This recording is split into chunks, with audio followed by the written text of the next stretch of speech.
Novo Código de Ética da OAB. Estimular a conciliação agora também é dever dos advogados. Constelação familiar para falar sobre drogas. Juíza estimula estudantes a planejar o futuro longe do vício. E ainda, você sabe o que é multiparentalidade? A gente explica a decisão do STF, que muda os conceitos da paternidade no Brasil. É agora no Em Dia com a Justiça.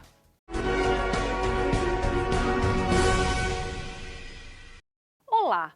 A mediação, a conciliação e a arbitragem agora também são preocupações dos advogados. As ferramentas estão listadas na nova edição do Código de Ética da OAB e a expectativa é que ajude a resolver os conflitos de forma mais rápida. A tentativa pela conciliação para resolver conflitos tem sido uma prática constante na justiça brasileira. Uma peça-chave para conseguir resolver as questões de forma amigável é o profissional advogado, que assiste o jurisdicionado durante todo o processo judicial.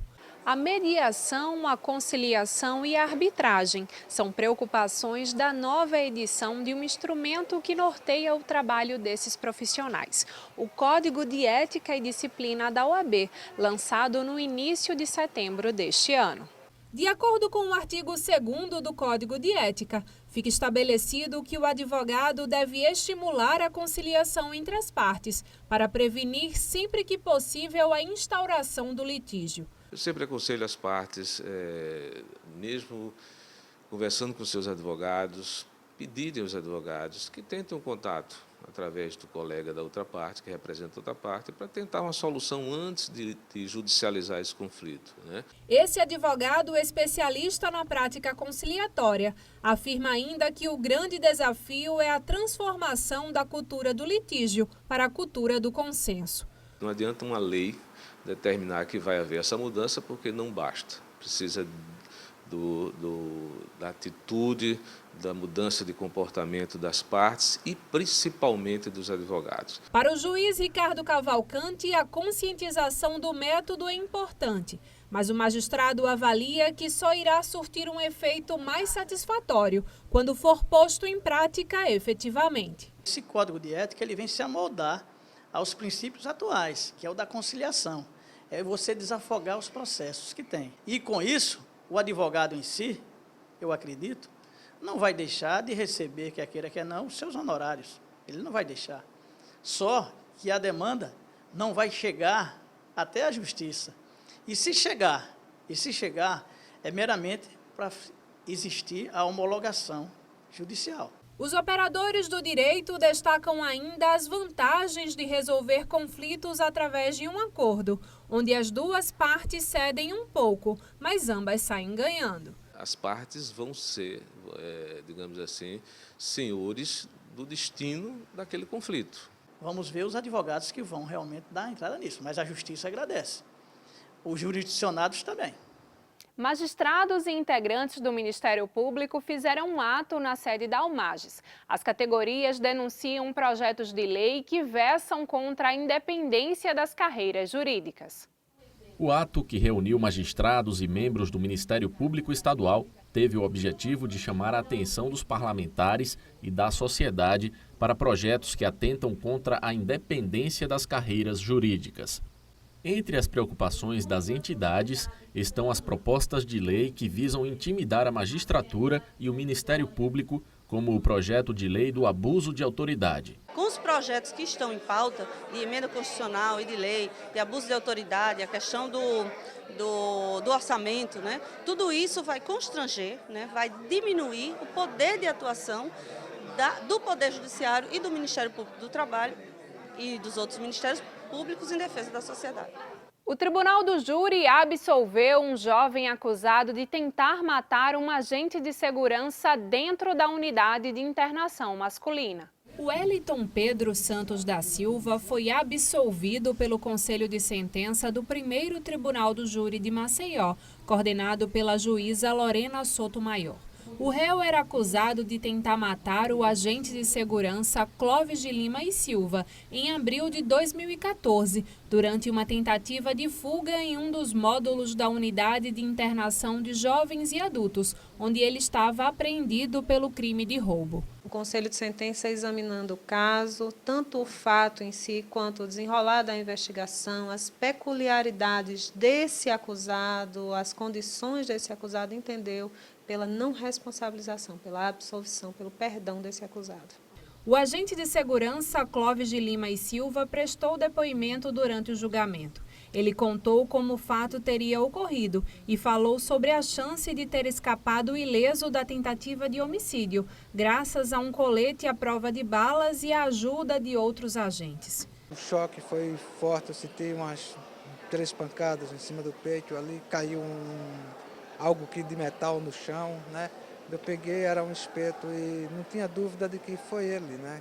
Durante o interrogatório, o réu negou que tenha golpeado a vítima. Se eu fosse assassino, tivesse com intenção de matar, jamais eu ia furar no colete, sabendo que ele tinha colete. E outra que eu não vi nem ele, onde que tinha 17 que saíram do local ali, eu nem vi eles.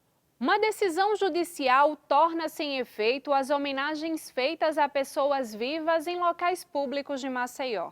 O juiz Antônio Emanuel Doria entendeu que a medida é inconstitucional. Avenida Jornalista Márcio Canuto, Ginásio Poliesportivo Arivaldo Maia, Viaduto João Lira. O que todos esses locais públicos têm em comum? Todos eles homenageiam pessoas que ainda estão vivas. Baseado em uma lei de 1977, que proíbe que locais públicos recebam o nome de pessoas vivas, o professor e jurista Otoniel Pinheiro Neto resolveu entrar com uma ação popular em nível municipal para obrigar a prefeitura a alterar esses nomes. Não se pode atribuir nomes de pessoas vivas a logradouros públicos, né, para evitar promoção pessoal com o dinheiro do contribuinte. Essa prática é também proibida pela uma lei de 1977, a Lei 6454, que proíbe expressamente o nome de pessoas vivas e que está em consonância com o princípio da impessoalidade e o princípio da moralidade na Constituição Federal. A ação popular, que é um direito de qualquer cidadão, mas que deve ser feita com a ajuda de um advogado, chegou até o juiz Antônio Emanuel Doria Ferreira, da 14ª Vara Cível de Maceió.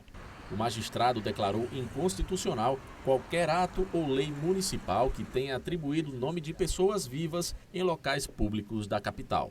Essa não é a primeira vez que a Justiça determina que a Prefeitura altere o nome de logradouros públicos que homenageiam pessoas vivas. Em 2014, a Justiça Federal determinou essa mudança, porém de forma mais limitada. O objeto dessas ações foram diferentes. Na ação federal, movida pelo Ministério Público, se apegava mais a políticos e pessoas específicas. A decisão já foi publicada no Diário Oficial e só deverá passar a valer após confirmação pelo Tribunal de Justiça. O presidente do Tribunal de Justiça de Alagoas, desembargador João Luiz Azevedo Lessa, foi um dos homenageados pela Defesa Civil Estadual. A solenidade aconteceu na sede da ESMAL. A Medalha do Mérito da Defesa Civil foi entregue a cidadãos que contribuíram para as atividades do órgão. Também foram homenageados o desembargador Domingos de Araújo Lima Neto e os juízes Odilon Marques Luz, José Braga Neto e José Cavalcante Manso. O mal causado pelas drogas é uma das preocupações do Poder Judiciário alagoano. Por isso, uma ação foi feita com estudantes da rede pública de Maceió. Os adolescentes discutiram o problema e planejaram um futuro longe do vício. O que queremos para a nossa vida? Ser alguém na vida, ser feliz, ter um bom emprego, ser uma pessoa civilizada e com uma boa profissão. Os sonhos dessas duas alunas e de outros cerca de 40 jovens da Escola Silvestre Péricles, na Ponta Grossa, são bem parecidos. Eles abriram a mente e o coração durante uma palestra realizada na tarde desta quarta-feira pelo programa Cidadania e Justiça na Escola, na sede da instituição de ensino. O tema central do encontro foi a prevenção das drogas, mas usando técnicas da constelação familiar. A juíza Juliana Batistella conseguiu envolver os alunos através das suas próprias histórias de vida. A pessoa busca drogas, álcool ou as drogas ilícitas por conta de uma carência, principalmente de pai, da figura paterna. Então, eu quis trabalhar com eles essas carências e essa força que eles podem ter de vida, de cortar um círculo vicioso que às vezes vem de gerações e eles podem ter um futuro diferente. Amanda, de 17 anos, se emocionou ao lembrar da luta diária do pai, que começou a trabalhar bem cedo como pescador. Ela diz que, apesar de todas as dificuldades e tentações da vida, quer seguir sempre pelo caminho do bem. Se a gente focar nas nossas coisas, no nosso sonho, a gente vê o que vai acontecer com o nosso sonho. Mas se não, a gente não vai conseguir o que a gente quer. Entusiasmada com a interação dos estudantes nesta palestra, Dilma Souza, que integra o PCJE, falou da importância de discutir temáticas como esta nas escolas. Ela integrou, falou da questão das drogas com um outro prisma, um outro viés que levou os meninos a se integrarem, a conversarem um pouco mais. Ela conseguiu falar pouco do assunto, mas conseguiu fazer com que eles pensassem muito mais sobre o assunto. Ter o registro de uma mãe e 2 pais agora é possível. O STF reconheceu a multiparentalidade e o repórter André Risco foi conversar com o juiz Vladimir Paz de Lira sobre as implicações dessa decisão. Desde o dia 22 de setembro que o Supremo Tribunal Federal fixou o entendimento de que a pessoa pode ter o registro do pai biológico e do pai afetivo em seu registro de nascimento.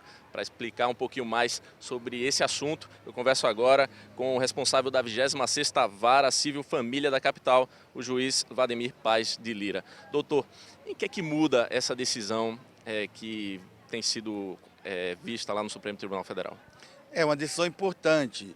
Muda bastante do ponto de vista do que a gente entende hoje pela relação de filiação.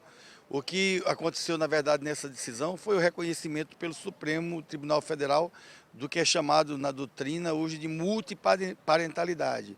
Ou seja, você tem a monoparentalidade, quando a pessoa tem apenas uma parte parental, a biparentalidade, que é um pai, uma mãe, ou 2 pais ou 2 mães, e a multiparentalidade ou pluriparentalidade, que seria a possibilidade de você ter no mesmo registro de uma pessoa, uma mãe, por exemplo, e 2 pais, como foi o caso, ou pode ter também um pai e 2 mães, vai depender da situação.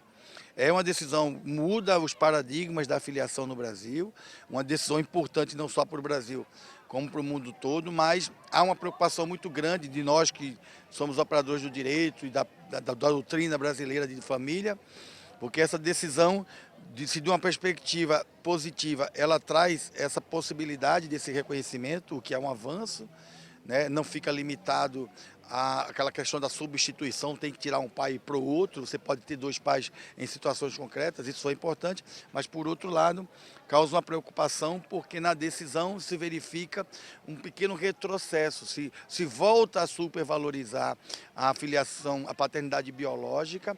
E o que é pior, me parece, que é esse retorno ao fortalecimento do vínculo biológico, ele vem atrelado a uma coisa que é muito menos louvável do que era antes, que é estar atrelado para quê? Para que a filiação, a paternidade biológica, gere para o filho apenas direitos de natureza patrimonial. Ou seja, você agora pode ter, como é o caso, um pai socioafetivo que preenche todos os requisitos de pai, e você vai pegar uma pessoa que a gente chama de genitor, que não é pai, mas que tem um vínculo biológico, e essa pessoa vai ser colocada no registro exclusivamente para que o filho tenha direito, por exemplo, à pensão alimentícia, o direito à herança, o direito patrimonial. E esta edição termina aqui. Você pode acompanhar essas e outras notícias em nosso portal, no canal TV Tribunal do YouTube ou através do Facebook e Instagram. A gente se vê no próximo programa. Até lá!